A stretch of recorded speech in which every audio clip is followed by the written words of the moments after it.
Assalamualaikum warahmatullahi wabarakatuh. Hai semuanya, kembali lagi dengan saya Fani Yolanda dari kelas 6A, mahasiswa program studi Pendidikan Matematika Universitas Islam Riau. Nah, di video kali ini kita masih akan membahas tentang mata kuliah analisis kompleks. Nah, di video kali ini kita sudah masuk pada pertemuan yang ketiga. Adapun materi yang akan kita bahas pada pertemuan yang ketiga ini yaitu arti geometris bilangan kompleks pada bidang kompleks dan nilai mutlak bilangan kompleks. Nah, jadi ada dua ya pokok pembahasan materi analisis kompleks pada pertemuan yang ketiga ini. Langsung saja kita masuk pada materi yang pertama, yaitu arti geometris bilangan kompleks pada bidang kompleks. Nah, di sini pokok pembahasannya itu ada dua, yaitu tentang definisi dan bentuk bidang kompleks. Materi yang pertama yaitu tentang definisi geometris bilangan kompleks pada bidang kompleks. Berdasarkan definisi, bilangan kompleks merupakan pasangan terurut dari dua bilangan real, yaitu bilangan real murni dan bilangan real yang diikuti oleh bilangan imajiner, di mana berarti bilangan realnya itu diikuti oleh huruf I. I itu merupakan identitas dari bilangan imajiner. Nah, bentuk umum bilangan kompleks yaitu kan Z sama dengan X ditambah Y, sehingga dapat dituliskan Z sama dengan X, Y, yang merupakan pasangan terurut dari dua bilangan real. Berarti X, Y tadi itu merupakan pasangan terurut dua bilangan real.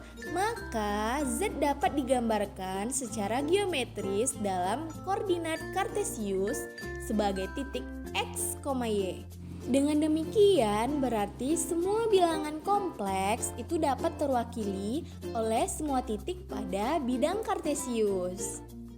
Selanjutnya, pada pembahasan ini ada pemberian nama untuk sumbu X dan juga sumbu Y yang berasal dari titik X, Y tadi, di mana sumbu X itu diberi nama menjadi sumbu real, sedangkan sumbu Y itu diberi nama menjadi sumbu imajiner dengan satuannya yaitu I tadi identitas bilangan imajiner. Nah, titik asal O itu menyatakan bahwa bilangan kompleks Z sama dengan 0 dengan titik koordinatnya yaitu X1, Y1, sehingga bentuk dari bilangan kompleksnya itu menjadi Z sama dengan X1, Y1 atau Z sama dengan X1 ditambah Y1I. Nah, sehingga bidang bilangan kompleks yaitu bidang Z atau bidang X1 ditambah Y1I tadi itu merupakan bidang kartesius. Nah, bidang kartesius itu tadi diberi nama menjadi bidang argon.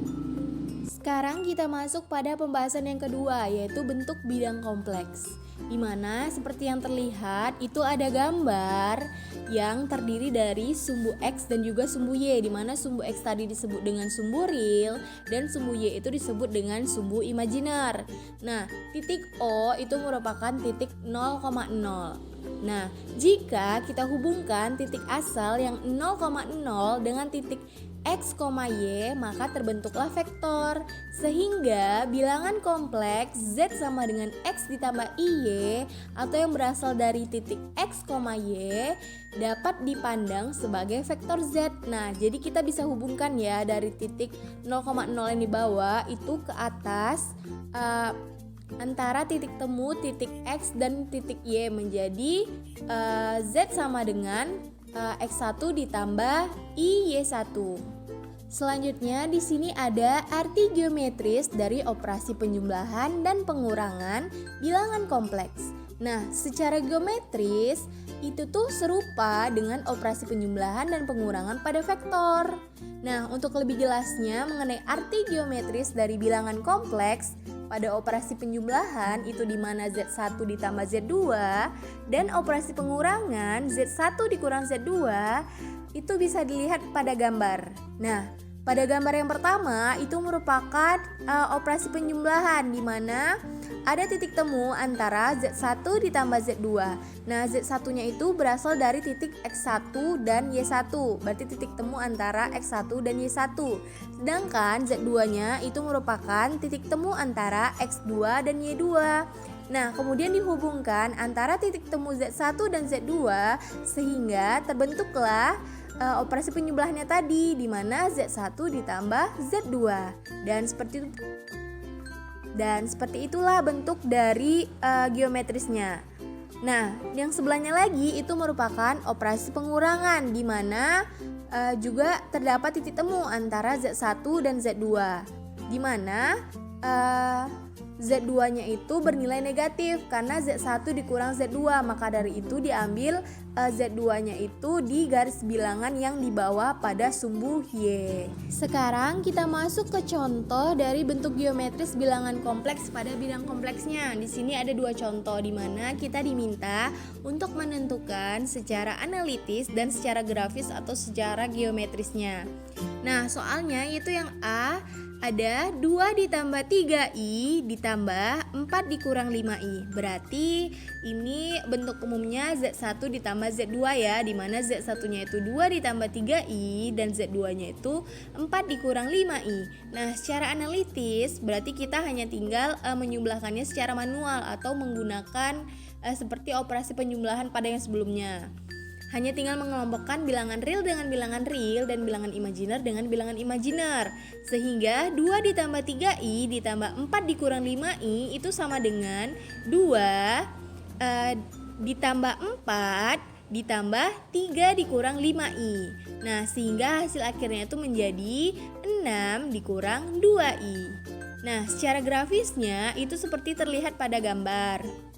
Di mana untuk yang 2 ditambah 3i itu berarti titik 2-nya itu terletak di sumbu X dan 3-nya itu terletak di sumbu Y. Sedangkan untuk yang 4 dikurang 5i itu berarti 4-nya terletak pada sumbu Y atau sumbu realnya.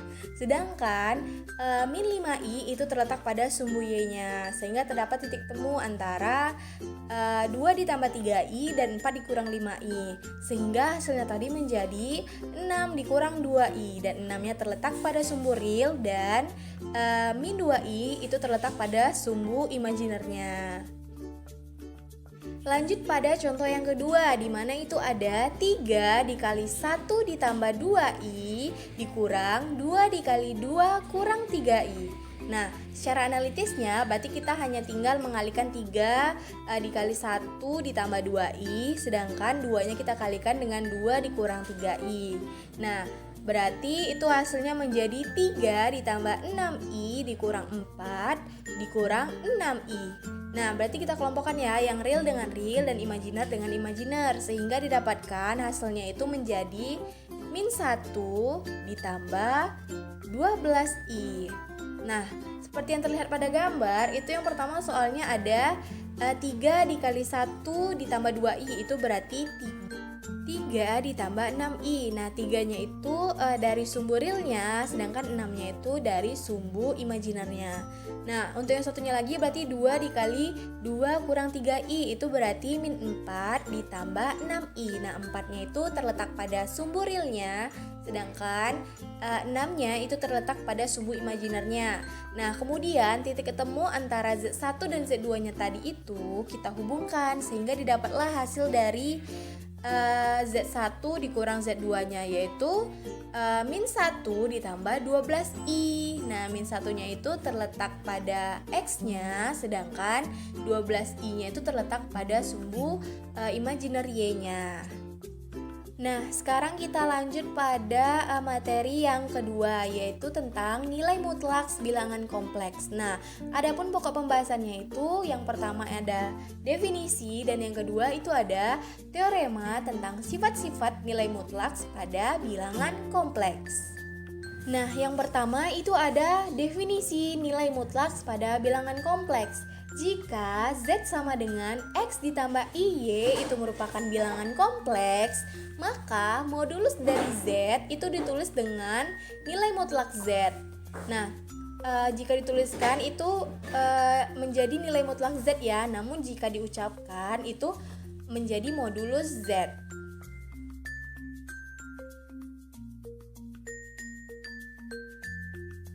Sehingga dapat didefinisikan sebagai modulus Z itu sama dengan nilai mutlak X ditambah YI sama dengan akar X kuadrat ditambah Y kuadrat. Nah, definisi ini menunjukkan bahwa modulus Z itu merupakan bilangan real positif atau 0. Nah, berarti modulus Z itu tidak bernilai negatif namun bernilai positif.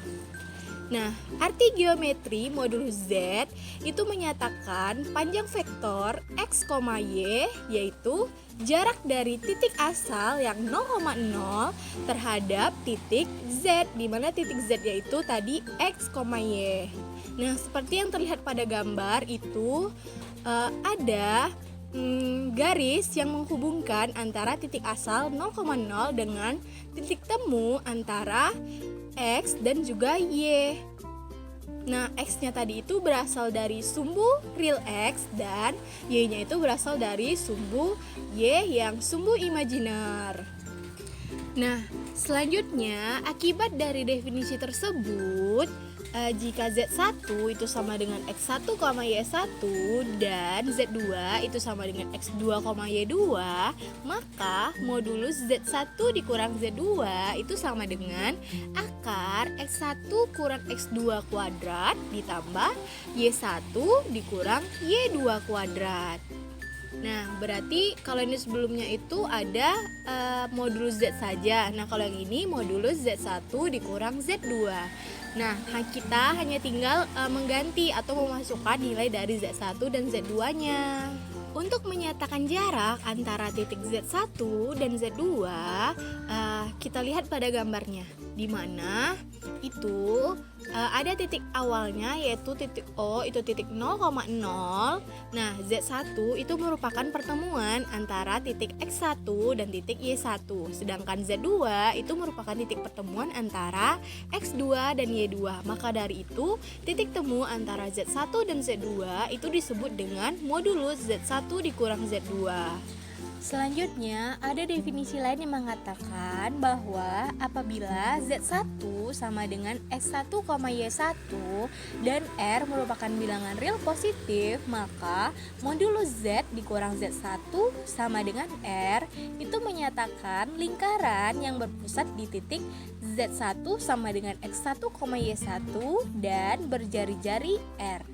Nah, sedangkan untuk modulus Z dikurang Z1 yang lebih kecil dari R itu menyatakan daerah di dalam lingkaran yang berpusat di Z1 sama dengan X1, Y1 dan tetap berjari-jari di R. Nah, sekarang kita masuk pada contoh untuk nilai mutlak yang menggambarkan lingkaran pada bidang kompleks. Nah, yang pertama itu gambarkan modulus Z dikurang 1 ditambah 2I sama dengan 3 pada bidang Z, yaitu bidang kompleks tadi. Nah, penyelesaiannya itu kita hanya tinggal mengubah bentuk dari modulusnya tadi, di mana awalnya itu modulus Z dikurang 1 ditambah 2I. Nah, sekarang kita ubah menjadi modulus Z dikurang 1 dikurang 2I. Nah, sama kan nilainya, di mana satunya itu tetap bernilai negatif dan duanya itu tetap bernilai positif. Nah, nilai modulus tadi itu sama dengan 3, sehingga merupakan lingkaran yang berpusat di Z1-nya itu 1 dikurang 2I, sehingga terdapat titiknya itu 1 sama min 2 dan tetap berjari-jari di 3.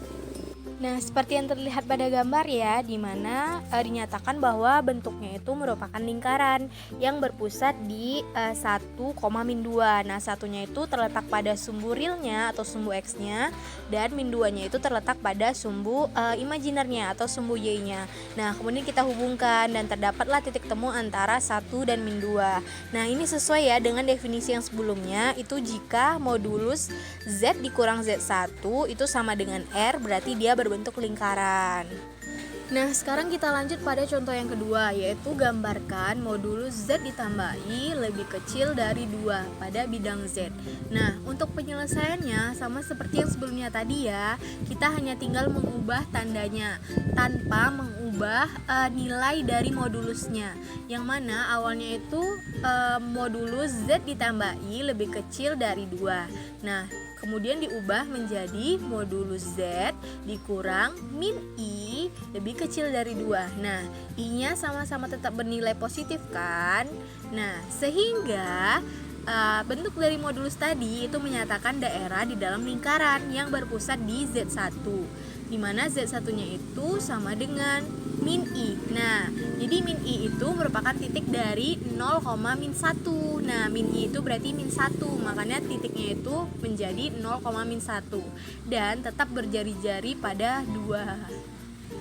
Seperti yang terlihat pada gambar, itu ada sebuah lingkaran yang di dalamnya itu ada titik 0, min 1. Nah, 0-nya itu terletak pada sumbu real atau sumbu X-nya tadi.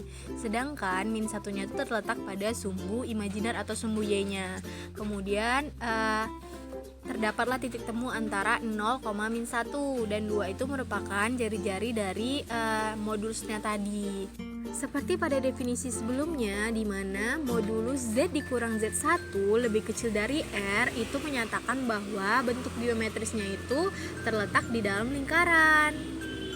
Nah, sekarang kita masuk pada teorema tentang sifat-sifat nilai mutlak pada bilangan kompleks. Nah, ini dibagi menjadi 2 kelompok ya, di mana kelompok yang pertama itu jika Z merupakan bilangan kompleks, dan kelompok yang kedua itu jika Z1, Z2 itu merupakan bilangan kompleks. Nah, yang A itu jika Z bilangan kompleks, maka yang pertama itu ada modulus Z kuadrat itu sama dengan real Z kuadrat ditambah imajiner Z kuadrat. Nah, yang nomor 2 itu di mana modulus Z sama dengan modulus Z konjugat. Nah, untuk yang nomor 3 itu ada modulus Z kuadrat itu sama dengan Z dikali Z konjugat. Nah, selanjutnya untuk yang nomor 4 itu ada modulus Z lebih besar sama dengan nilai mutlak real Z lebih besar sama dengan real Z. Nah, yang kelima itu ada modulus Z lebih besar sama dengan nilai mutlak imajiner Z lebih besar sama dengan imajiner Z. Sekarang kita lanjut pada kelompok yang kedua, yaitu jika Z1, Z2 itu bilangan kompleks, maka sifatnya yang pertama yaitu modulus Z1 dikali Z2 itu sama dengan modulus Z1 dikali modulus Z2. Nah, untuk yang kedua itu di mana modulus Z1 dibagi Z2 itu sama dengan modulus Z1 dibagi modulus Z2 dengan Z2-nya itu tidak sama dengan 0. Dan yang ketiga itu ada modulus Z1 ditambah Z2 itu lebih kecil sama dengan modulus Z1 ditambah modulus Z2. Dan untuk yang nomor 4 itu ada modulus Z1 dikurang Z2 itu lebih besar sama dengan modulus Z1 dikurang modulus Z2. Nah, sekarang kita lanjut pada contoh soalnya, di mana jika diketahui Z1 sama dengan 2 ditambah 2I dan Z2-nya itu sama dengan 5 dikurang 4I, sedangkan Z3-nya itu sama dengan 3/2 ditambah 3. Hitunglah yang pertama modulus 4Z2 dikurang 2Z1, dan yang kedua itu modulus 2Z3 ditambah Z2 dikurang 3I dibagi 2Z3 dikurang Z1 dikurang I. Nah, untuk penyelesaian yang pertama itu di mana modulus 4Z2 dikurang 2Z1. Nah, jadi kita hanya tinggal memasukkan ya nilai dari Z2 dan Z1-nya. Nah, jadi modulus 4 dikali 5 dikurang 4I dikurang 2 dikali 2 ditambah 2I itu sama dengan modulus 20 dikurang 16I dikurang 4 ditambah 4i. Nah, kemudian sama ya seperti yang sebelumnya, kita hanya tinggal mengelompokkan bilangan real dengan bilangan real dan bilangan imajiner dengan bilangan imajiner. Nah, itu berarti modulus 20 dikurang 4 dikurang 16i ditambah 4i. Nah, itu sama dengan modulus 16 dikurang 20i, karena 20 dikurang 4 itu 16 dan 16i ditambah 4i itu 20. Sehingga untuk menghilangkan tanda mutlaknya seperti pada bentuk umum awalnya, itu berarti kita harus mengakarkannya, kemudian yang di dalamnya itu kita kuadratkan, sehingga menjadi akar 16 kuadrat ditambah min 20 kuadrat. Dan hasilnya menjadi akar 256 ditambah 400. Dan hasil akhirnya itu menjadi akar 656. Nah, sekarang kita masuk pada penyelesaian soal yang nomor 2, yaitu modulus 2Z3 ditambah Z2 dikurang 3I dibagi dengan 2Z3 dikurang Z1 dikurang I. Sehingga kita hanya tinggal memasukkan ya nilai dari Z1, Z2, dan juga Z3-nya.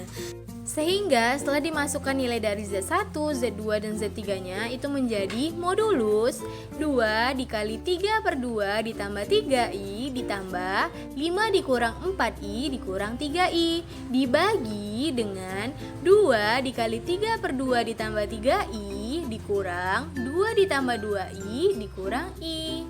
Nah, kita kalikan dulu ya 2 dengan 3 per 2 ditambah 3i-nya, sehingga menjadi modulus 3 ditambah 6i ditambah 5 dikurang 4i dikurang 3i dibagi dengan 3 ditambah 6i dikurang 2 ditambah 2i dikurang i.